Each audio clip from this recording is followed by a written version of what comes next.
ఒక అడవిలో చిత్తడి అనే తెలివైన కోతి ఉండేది.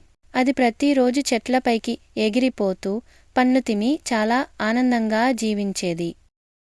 ఒకరోజు అది చెట్టు మీద కూర్చుని ఉండగా అడవిలోకి ఒక వ్యాపారి వచ్చాడు. అతని దగ్గర చాలా విలువైన ముత్యాల దండ ఉండేది. అది మెరిసిపోతూ కోతిని ఆకర్షించింది. కోతి ఆ దండను తీసుకోవాలని సంకల్పించింది. వ్యాపారి నీడలో నిద్రించగానే కోతి వేగంగా వచ్చి ఆ దండను దొంగిలించింది. కాని దానితో ఏమి చేయాలో దానికి తెలియదు. చెట్టుపైకి ఎక్కి ముత్యాల దండను మెచ్చుకుంటూ చూసింది. కాని కొంతసేపటికి అది విసుగువేసింది. అయితే ఆ దండ వల్ల దానిపై మిగతా జంతువులందరిలో అసూయ మొదలైంది. చివరికి కొన్ని పాములు కలిసి దానిపై దాడి చేసి దండను తీసేశాయి. కోతి బాధపడి ఆ దండ వల్ల తన ఆనందం పోయిందని గుర్తించింది.